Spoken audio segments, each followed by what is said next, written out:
Hello again, everyone, and welcome back to Reddit Aliens. I'm John, and as always, thank you so much for being here. Good topic? Let's do it.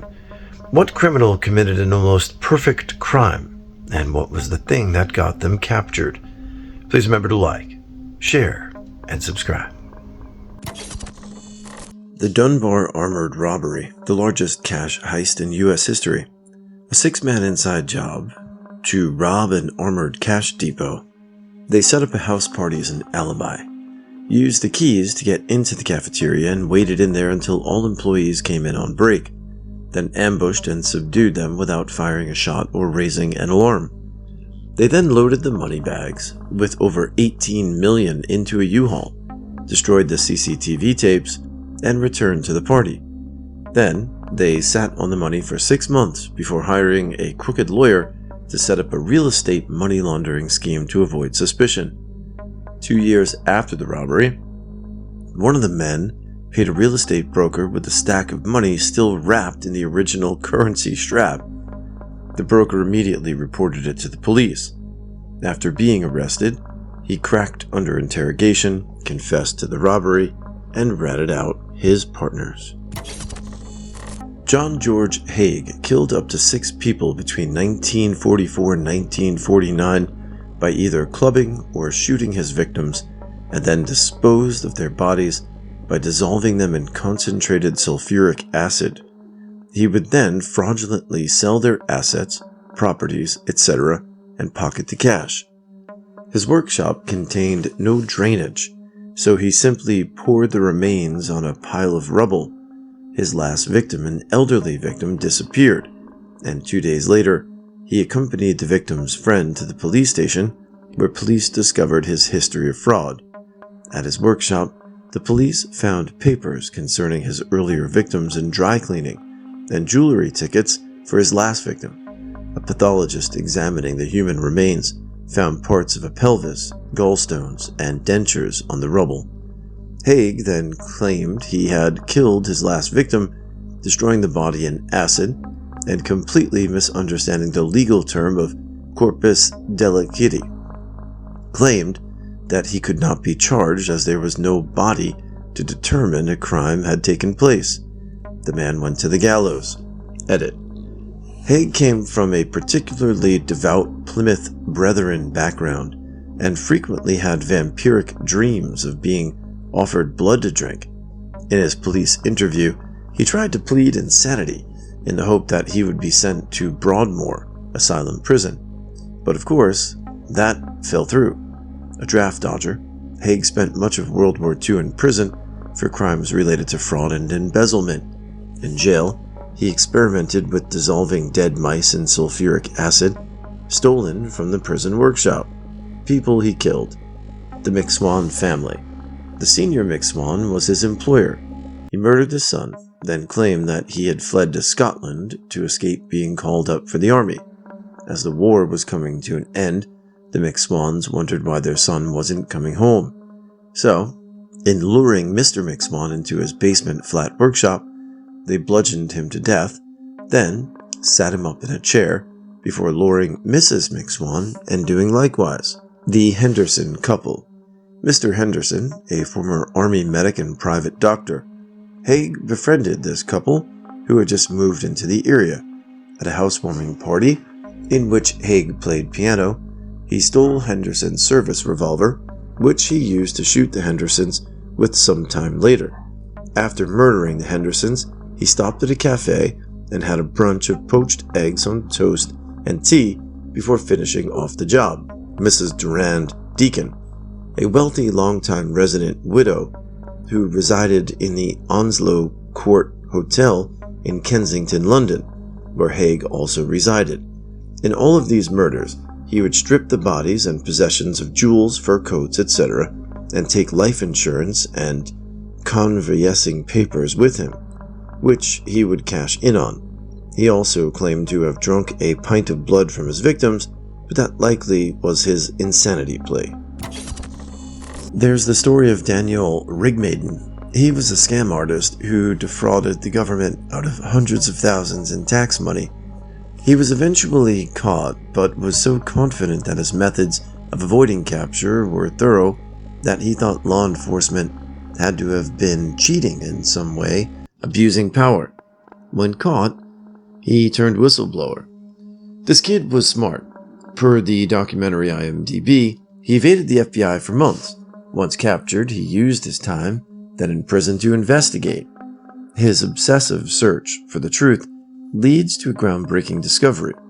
Law enforcement used a secret technology called the Stingray to intercept his phone calls and personal information, as well as those of millions of unsuspecting Americans. He takes his discovery public, and the revelation not only carries implications for his case, but also for the fate of the Fourth Amendment. The Stingrays are called site simulators, or IMSI catchers, invasive cell phone surveillance devices that mimic cell phone towers and send out signals to trick cell phones in the area into transmitting their locations and identifying information. When used to track a suspect's cell phone, they also gather information about the phones of countless bystanders who happen to be nearby, as law enforcement can literally drive down any block with one turned on, having it connect to every single mobile device as it moves down the street. Mobile cell towers are essentially gathering your information without your knowledge. In 1995, Mark Winger of Springfield, Illinois, wanted to kill his wife, Donna, if I recall correctly, so he could carry on an affair, and the perfect scenario came. A week before her death, Roger Harrington was her shuttle driver on the way home from the St. Louis airport, and he reportedly spoke about always getting high and having orgies. In turn, the Wingers complained to the shuttle company. Then, Mark calls the police, claiming that he shot Roger after he caught him attacking Donna. Despite the contradiction of Roger being shot in a way that Mark did not claim happened, the case was shut, and Mark was viewed as a hero for killing the man who killed his wife. However, in his infinite wisdom, Mark wouldn't stop asking the police about the case, despite it being ruled as closed. Also, he tried to sue the shuttle company for Roger's alleged actions, to which the company started their own investigation, which showed that the events couldn't have gone the way Mark described. The final nail came when his affair partner came forward to the police and described their affair, which led to further re-examination of evidence that showed it was staged. Mark was later tried and convicted in 2002 and sentenced to life without parole.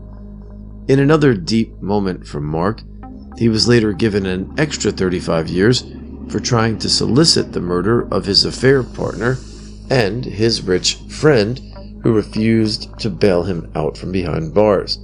The main piece of evidence is a 19-page handwritten plan for how he wanted the murders to be carried out. The Friday night bank robber was the most prolific bank robber in U.S. history.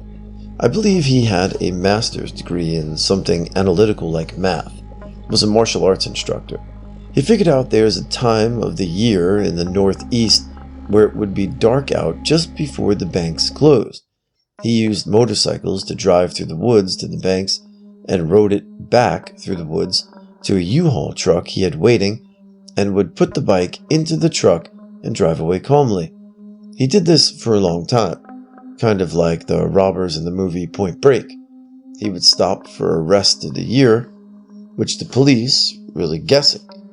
They couldn't figure out patterns for a long time. Years later, the police started to catch on to his idea, doing it on Friday nights in the Northeast, and from the video, they knew he was probably into martial arts, but that doesn't exactly narrow it down. Dumb luck, some random kids stumbled upon his buried cache of things like a gun, gloves, a mask, cash, etc. in the woods. They turned it over to the cops, and that's how they ended up finding out who he was. The FBI gave him some deal where he worked with them in banks on telling them how to prevent bank robberies. Joseph James DeAngelo, otherwise known as the Golden State Killer, the East Area Artist, and the Visalia Ransacker. The guy was a one-man crime wave. In a 12-year period, he committed at least 13 murders, 51 Rs, and 120 burglaries.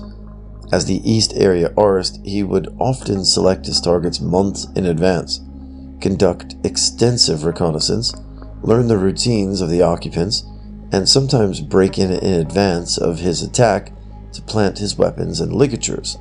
And he would make threatening and hang up phone calls in advance to create a sense of fear. I won't go into details about his attacks, but he had a whole routine and everything that he would go through. And even though the sketches of him were near enough accurate, and the criminal profile of him was dead-on accurate, for example, they correctly identified the attacker as working or having worked in law enforcement and the military, and JJD was a police officer at the time of his crime spree.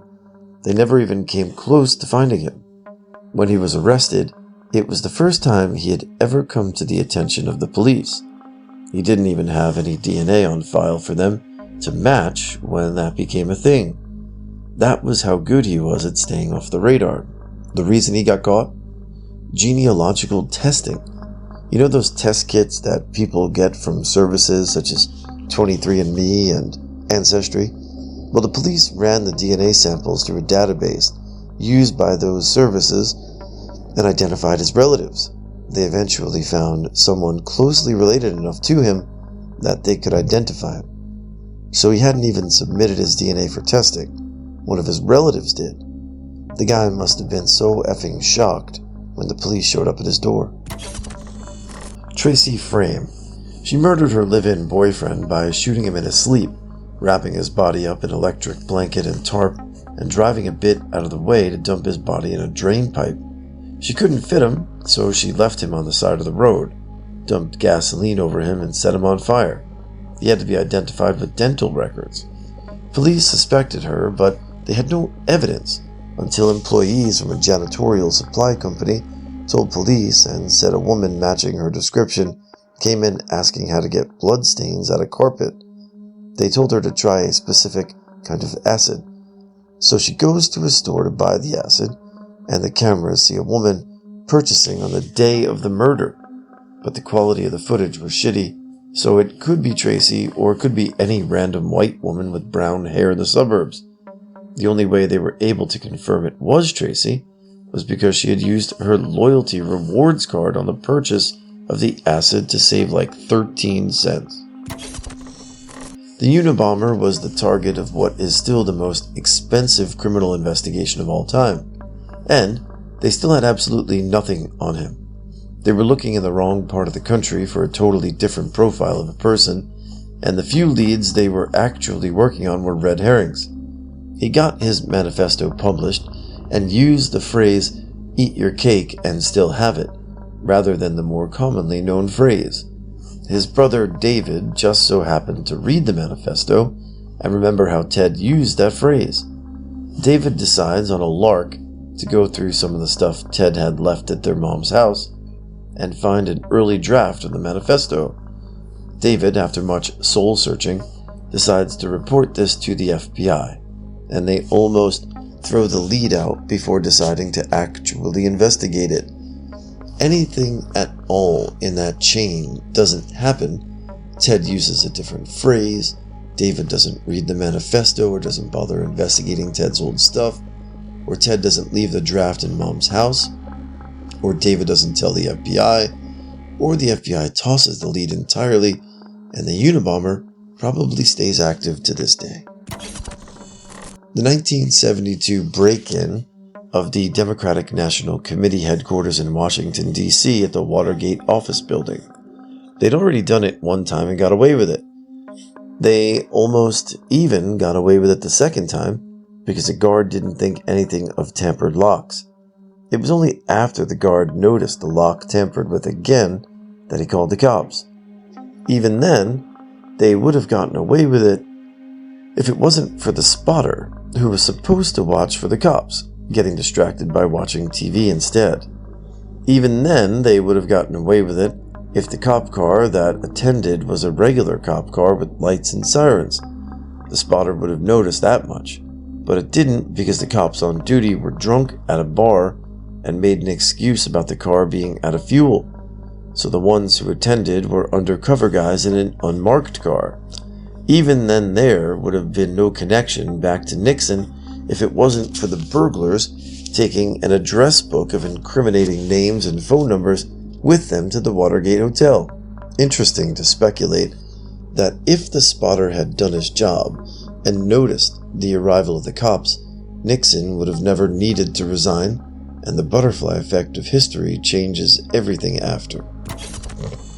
Murderer John List. In 1971, he murdered his wife, mother, and 3 children in their home in Westfield, New Jersey. After killing them, he meticulously planned to cover his tracks.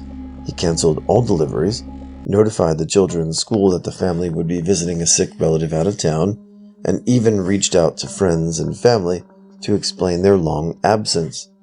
He also cleaned the crime scenes, cut himself out of the family photos, I'm guessing not to be ID'd, like friends and neighbors wouldn't mention him, I don't know, and left religious music playing on the house intercom system. Although he evaded arrest for like 2 decades, he had a knack for only planning things as thoroughly as the movies do. He parked his car at JFK Airport to make the cops think he fled via plane, but they checked the manifestos and determined he never boarded. He was ultimately found when a former neighbor reported that the age-progressed clay bust featured on America's Most Wanted looked like Robert Clark, John's new identity. Anyway, he was convicted in 1990 to 5 life sentences. It's been said that the character John Graff from The Watcher was inspired by him. This is a true story that has never been reported before that I'm aware of. Back in the 70s, when I was in pharmacy school, a guy broke into a pharmacy where I worked by sneaking through a ventilation duct. There was no mention or motion detectors at the time, so it was easy for him to access the narcotics cabinet where all controlled substances were stored. And of course, the key was kept in the cabinet lock so it wouldn't be misplaced. When the pharmacist opened the door in the morning, he found the guy passed out in front of the cabinet. He wasn't able to resist temptation to sample his good fortune right on the spot and knocked himself out in the process. Kermit Gosnell, a gynecologist in Philadelphia who performed late-term abortions, was murdering live babies post-delivery. He only got caught because he was also the 3rd largest OxyContin prescriber in the state. The level of prescriptions raised some flags, so the state sent some investigators. At the same time, Gosnell was in a billing dispute with his medical waste company, and so they hadn't picked up the aborted fetuses in a while. So the investigators walk into the clinic, see baby parts in coolers and the fridge, and call the police. The police bring them all to the medical examiner. The medical examiner realizes that they're not just aborted fetuses, but multiple babies that were breathing before they were killed. Now he's in prison for life. But he never would have been caught if he hadn't been overprescribing opiates, or if he paid his waste company. The McDonald's roofman, no, not the hamburger, would cut into the roof of the fast food place at night and then jump down in the morning before it opened, and then very nicely guide the staff into the walk-in, rob the place, and make his escape. Witnesses said he was a gentleman. He was caught, but it doesn't end there. He escaped from jail and decided to hole up in a Toys R Us. He made a hidden room behind the bicycle rack where he had toys, a TV, and I think even had running water in there. He lived off the stuff in the store and slept in his hidden room at night. During the day, he would go out and actually be part of the community. He joined a church and even got a girlfriend. His plan was to do one big robbery of the Toys R Us and then move on. He hid there for a while. I can't quite remember. When he decided to do the robbery, he did the same thing by rounding up all the employees before it opened, but the store was too big to control them, so someone got away and called the cops. He escaped back into his hidden room, and the cops couldn't find him for a while, but they eventually did, and he's in prison now.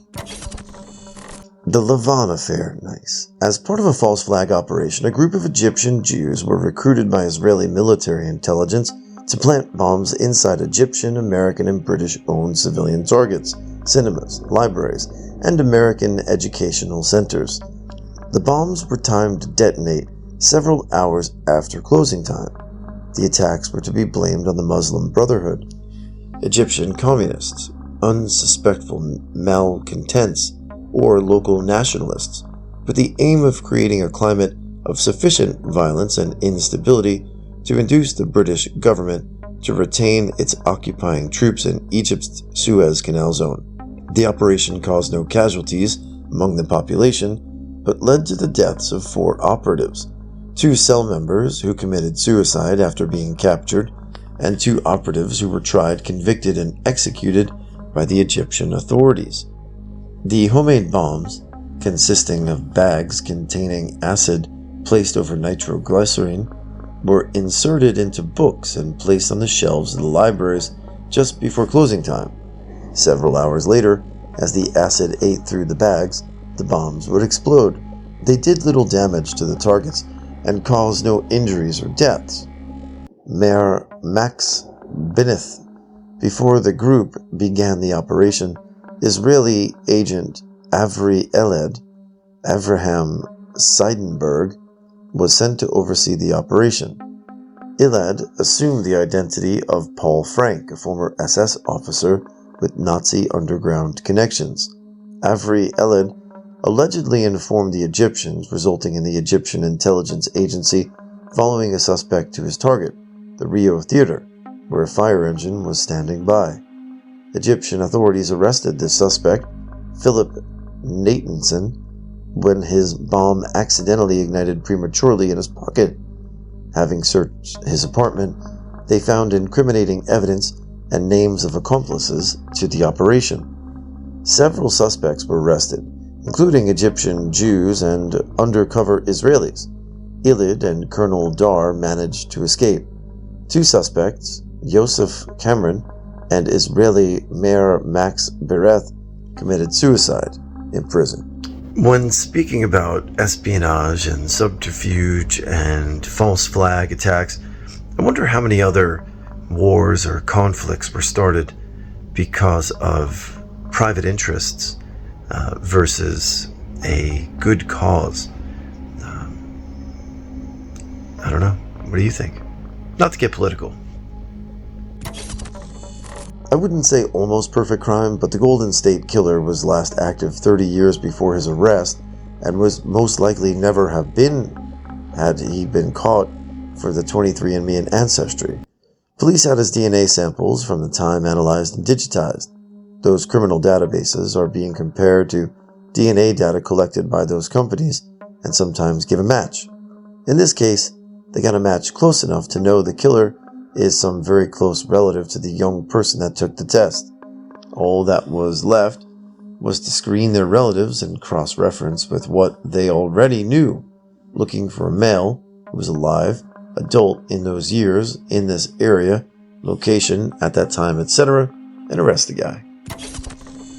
In the year 2006, a group of armed robbers entered the succursal of the Banco Rio in the city of Acasasuso, Buenos Aires. 2 of them entered through the doors, and 2 others via the underground parking lot in a car, which they supposedly planned to use as a getaway vehicle. Upon entering, they subdued the guards, the employees, and the clients looking to perform their duties at the bank. In total, they had around 20 hostages with them, and everything seemed to indicate that the hostage situation wasn't something planned by the robbers, who were surprised by the quick response by the police. Throughout the course of the afternoon, the robbers kept releasing some hostages and doing negotiations with the police on the belief that the attempting to escape was futile and that a negotiation at least could earn them some less jail time. But then something odd happened. At around 7 p.m., almost 7 hours after the robbery began, one of the hostages used his cell phone to call one of the relatives and tell them that they didn't hear any sound coming from where the robbers were supposedly located. The robbers, not wanting to cause a panic and looking to earn some sympathy from their hostages for when they were going to be inevitably caught, had let the hostages keep their belongings and didn't tie them up either. They even sang a happy birthday for one of the customers. This call prompted the police to enter the bank only to be surprised by what they found inside. The robbers were nowhere to be found. The only thing they left behind was a note saying, "En barrio de Ricajones, sin armas ni rencores, es solo plata y no amores." Roughly translated, "In the town of fat cats without weapons or grudges, it's just money, not love." Throughout the course of the hostage negotiations, the robbers were emptying the safe deposit boxes found in the bank vault. A total of 146 boxes were emptied, with a sum in value of around $18 million. This money was nowhere to be found, along with the robbers, who soon were discovered to have previously dug a tunnel leading into the vault and used it as an escape method. Everything about the robbery was planned. The negotiator had taken classes in theater and oratory to better communicate and play his role with the police. The tunnel, which connected to an underground drain, had inflatable boats waiting for them, and one of the members had even built a makeshift dam to ensure there was enough water for the boats. The weapons that they used weren't even real. They used replicas in order to save them from harsher sentences were they to get caught.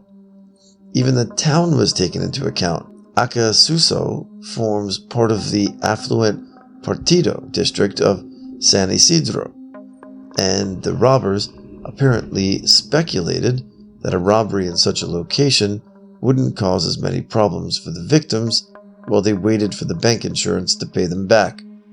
For a month, there was almost no notable leads, that is, until one of the robbers' wives came forth with a confession to the police that her husband was involved in the robbery. Her husband, so it seems, was cheating on her and did a poor job explaining where the money came from, so she confessed to the police in revenge. It was this that eventually got them arrested. Even so, most of the money was never found. The robbers, given the treatment given to the hostages, the professional way in which they conducted themselves, and the fact that the main victim of this was a bank, which, following the events of the Argentinian economic crisis of 2001, didn't have any sympathy among the public, were treated as folk heroes of sorts, to the point a movie about them was made years ago. I recommend watching the phenomenal video by Argentinian YouTuber Damien Cook. He does a way better job of narrating the events and gives a lot more detail in the planning and context in which the robbery took place. Emmerich Juenter, also known as Mr. 880, a poor widower living on Manhattan's Upper East Side. He began counterfeiting $1 bills in 1938 to meet his own meager needs. He never got greedy, and never passed more than one bill at a time. While the value of $1 was greater back then, the small quantity of bills he passed and their relatively low value stumped the Secret Service. His nom de crime, Mr. 880, came from his USSS case number. In 1948, a file broke out in his apartment complex. He threw out his damaged counterfeiting equipment onto the street, where it and damaged bills were found by children, who took them to their parents, who contacted law enforcement. He was sentenced to a year and a day in prison and fined I ran across this online magazine series based on the book The Mastermind by Evan Ratliff. Amazon link, or check your local independent bookstore or your public library. Truth can be stranger than fiction, and to anyone wondering whatever happened behind the scenes that resulted in True Crypt being mysteriously pulled, this reporter's excellent work points to how and why. And also, it is a cautionary tale of how sometimes folk in the security community can be really frickin' weird when you look closer. Paul Calder LeRoux was once known online for helping build one of the world's most significant pieces of encryption software. And then, in the mid-2000s, he poured his technical talents into an internet pharmacy business selling prescription drugs to Americans. That operation, according to the Department of Justice, earned hundreds of millions of dollars. LeRoux then directed his money into a broad portfolio of criminal concerns around the world: cocaine dealing, arms dealing, gold and timber smuggling, money laundering, and selling technology to pariah states. In the course of business, he'd arranged the murder of at least half a dozen people that I could name. For 2 years, I've been following the strange saga of Leroux and the constellation of criminal prosecutions that surround him. I've traveled to the Philippines and Israel, connected with sources deep within Leroux's former criminal empire, and obtained exclusive documents revealing Leroux's background, his operations, and his cooperation with U.S. authorities. On March 10th, the Atavist magazine will launch The Mastermind, a 7-week series following Leroux's rise, his downfall, and his turn as a U.S. informant. It's a longer series, but well worth the read. The king of dark web, aka Alpha 02, his real name was Alexandre Kazitz. He was the original founder of Alphabay. Dude single-handedly dominated the entire dark web and gained millions in just a few years. He fled to Thailand and owned several mansions there as well. Got married and lived the perfect life. But the FBI is legendary for a reason. They tracked down his earliest interactions with the internet and found out he used to send some promo emails to people using his real email with his photo, name, and location. Kazis was virtually untraceable up till this point. Then, through his identity, the FBI learned that he still has some dating accounts he actively uses in Thailand. Turns out, he's a cheating, lying, misogynistic piece of shocker. Anyways, they closed in on him real quick after that. Law enforcement of about 8 or 9 countries were after this guy, and the way they caught him is quite amazing. He killed himself in jail. There was this dude called the Nat Warlol. This man successfully duped so many international delegates and tourists. So basically he gained notoriety for supposedly repeatedly selling iconic landmarks such as the Taj Mahal, the Red Fort, the Rashtrapati Bhavan, and the Parliament House of India. He disappeared on June 24, 1996, from the New Delhi railway station in New Delhi, India. There's even a statue of Nat Warlol in Bhangra, his village. He was often referred to as the Robin Hood, as he gave away a lot of his ill-gotten money to the needy and poor people in his village. According to Wikipedia, Nat Warlol's high-profile crimes often got him major sentences, with his jail time reaching increasingly high numbers. In Bihar alone, Nat Warlol faced charges of 14 cases of forgery and was sentenced to 113 years in prison. Nat Warlol was arrested 9 or 10 times, but most of these times he was able to break out and escape. His escapes were often very cunning. For example, in 1957, Nat Warlol escaped the Kanpur jail by donning a smuggled police uniform, bribing his cell guards with a suitcase full of money, then walking out the front gate. Passing guards who saluted him, the suitcase actually contained newspapers. Due to his repeated escapes, it's believed he only spent 20 years in prison over the course of his life. The last time Nat Warlol was arrested was in '96, at the age of 84. Despite his old age and his use of a wheelchair, he managed to escape again and was last seen by authorities on 24 June 1996 at the New Delhi railway station while being transported by police from the Kanpur jail to the All India Institute of Medical Sciences, New Delhi, for treatment, after which he was never seen again. The dude is so famous that he even had a movie made on him. The only thing that foiled him was his family by doing weird defenses in courts and stuff. Like his brother said he was cremated in '96, but his lawyer said he died in 2009, and after that, it becomes an absolute mess. I have one about some former coworkers counterfeiting. We worked in a print shop. No, not the business card type, a giant factory. We did phone books, TV guides, flyers, catalogs, maps, and newsletters. Very cool process, sadly killed by the internet. Each color, 3 primaries plus black, maybe extras like neon or metallic, has to be lined up exactly the same on the paper within about a hair's breadth. Otherwise, it looks fuzzy. Since the heat from the friction changes the press after a while running, you have to adjust it while it runs, which means paper and ink are wasted, and there's very high pressure, and too dangerous for my taste, running around tweaking things so perfect in a big hurry with horrifically powerful machinery whirring around you. The basic equipment is awe-inspiring, but the accessories added on through the decades are all really amazing too. Folders, roll splicing accessories, and brilliant details added onto brilliant basic inventions. It's cool shit all the way down, lol.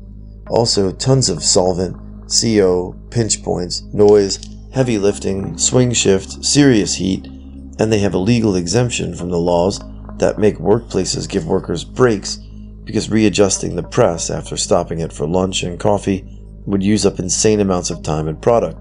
So it's go 12 hours straight. Printers proudly talk about how many newbies quit their first day. It's a hard job, but a satisfying one. Anyhow, a few of the old guys were proud of their physical toughness to have stuck it out for decades, and one of the skills they had honed in all their experience, they decided to make some $20 bills, more to prove their ability than to profit. They tried various ways to duplicate the weight and texture of the official paper, but nothing worked. So they cut in someone who knew a guy at the mint and got waste, the paper left on the roll when it got changed, which was another layer to the challenge since the alignment shifts after changing rolls. So to keep changing rolls every few minutes means you rush to get even a handful of aligned copies before the roll runs out, then start adjusting the next roll as fast as possible to get a few good copies before it runs out. I forgot how they obtained suitable ink or art, but I'm sure every detail was difficult, since the mint planned it to be so. But these masters of the trade made it happen. They said there's no point in risking the time if we don't get enough to retire on, so they did a whole bunch before ending the project. This was before video cameras were always watching, so there was no security footage to worry about. Of course, to do this on the clock would be visible AF, so they needed to sneak in whenever the place was scheduled to be closed. That meant cutting in a supervisor, someone with a key. That guy contributed nothing but a goddamn key, and he's the one who got them caught. His way to launder his money? The idiot went to a bar and got a drink in the server's area, paying with a 20, then moved to that server's area and paid for a single drink with a 20 discreetly, turning maybe 4 fake 20s into 4 real 10s every night, without arousing suspicion, using a new 20 on each drink with the same server. Dumbass. The bills didn't raise any red flags, but his strange table hopping did. Of course, he was soon asked what the by some cops, and without even trying any lies, he crumbled instantly, ratted everyone else out too, the effer, and, as a non-contributing member of the team, he was probably looking at less time than the others to start with. He was the only one to stay out of jail, only one to keep his job too. He has a strangely palatial country home on a salary of not even double the poverty line. And the old guys who printed the bills served a couple of years each if I recall correctly. They were happy, I heard, said it was worth it. I'm not sure if that's because they made a profit somehow, the investigation failed to unearth, or if it was just satisfaction for getting it done so well. They did do it well. The design of the 20 was changed as a result of their phony bills being too undetectable. DB Tuber. This guy put an ad on Craigslist needing workers to clean up a parking lot for $20 an hour. They had to be dressed in tan khakis, a blue hard hat, and a painter's mask. They were to start cleaning said parking lot at 10 a.m. This was the exact time the armored truck was to show up to drop off their bags of money to a bank that was in the very parking lot. It was just really a strip mall with a bunch of stores and had a huge parking lot because it was also a park and ride. Well, as soon as the tuber saw the guard come out of the truck with the 2 bags of money, he ran up, maced him in the face, guard drops money, DB grabs the tuber, runs across the road, and hops into his raft he set up on the river the day before. Idis River, a few miles away, hops out to his truck he had stashed and clean getaway. The cops arrive and start looking for a bandit wearing tan khakis, a blue hard hat, and a painter's mask. The way he got caught was a few days before the robbery. He stashed his outfit and hard hat under a dumpster, and a homeless man thought it was suspicious and wrote down his license plate number.